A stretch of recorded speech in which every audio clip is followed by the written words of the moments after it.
Вистински атлета со тежина од 103 килограми и висина од 180 сантиметри, изглед кој предизвикува внимание. Младите неготинци сакаат да изгледаат како него, освен што идол на момчињата, постојано измамува воздишки кај девојките. Тоа е Тоше Зафиров, а тој сепак не е само бендисан и скромно ни раскажа што се е потребно за добар изглед на еден билдер. Секојдневни вежби во теретана, напорни тренинзи и внимателна исхрана кои носат многу надпревари, многу титули, многу спомени. Светски, европски првак, вице-шампионско место во бодибилдинг, мистер универзум и најново второ место на светското првенство во Словенија. Зафиров како карпа од мускули, на прв поглед делува мистериозно и агресивно, што не е така, бидејќи од разговор со него се открива дека станува збор за мирно момче со искрена насмевка и благ поглед. Мислам за професионално да се занимаваш со бодибилдинг, тоа ти е 24 часа во текот на денот. Значи другите спортови имаш саат и пол, два тренинг и прекинуваш. Кај нас имаме еден тренинг од 7 до 9, од 5 до 7 попладне друг тренинг и 24 часа во текот на денот, значи мора да пазиме на храната. Значи 24 часа си посветен на тоа максимално. Строги диети, тренинзи, нема благо, нема шеќер, нема, значи имаш одредено количество на храна која што треба можеш да јадиш, а тоа на прсти може да се изброи. Пилешко месо, јајца, ориз малку.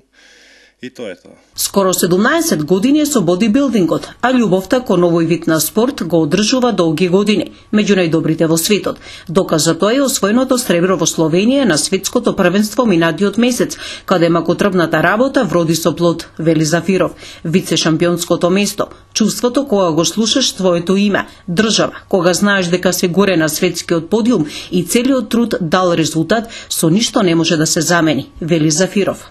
Отидовме со цел да може да влезем во финале, бидејќи знаеме тие светски какви се тешки такмичења, но вложивме максимум колку што треба и успехот си дојде. Пред 10 години заминал од родното Тимјаник во Скопје, а работата на лозјето ја заменил со вработување. Прво како обезбедувач, а го примиле во воената полиција. Скоро 17 години со бодибилдингот, а љубовта кон овој вид на спорт го одржува долги години меѓу најдобрите во светот. Тоше, нашата држава секаде ја представува во најдобро светло. Се гордее со неа и не се дели од македонското знаме, кое најчесто кога слави победи го обвива околу телото.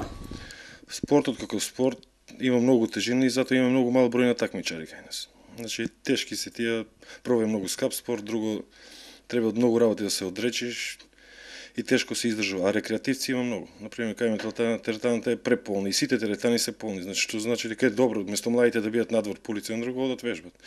И гледам дека внимаваат на себе и на својот изглед, како девојчиња, така и машки. За Зафиров главна цел сега е светското првенство кое ќе се одржи идната година. Престижниот Арнолд Класик во Мадрид, каде познатиот Арнолд Шварценегер е промотор и организатор. Па веќе почнавме одма со подготовките. Сакам пак на светско додам, значи малце погоре, ако може да земе злато, здравје Боже. И на Арнолд Класик во Шпанија, значи тоа е едно престижно такмичење кој што лично Арнолд Шварценегер го организира. Е во Шпанија, во Мадрид, 7 дена трае такмичењето, значи тоа е нешто врвот во бодибилдинг, па со Господ напред таму. Редовно доаѓа во родното Тимјаник да се одмори во друштво на неговата мајка Велика, за која нашега вели дека на почетокот била голем противник на бодибилдингот, а сега со гордост раскажува за него.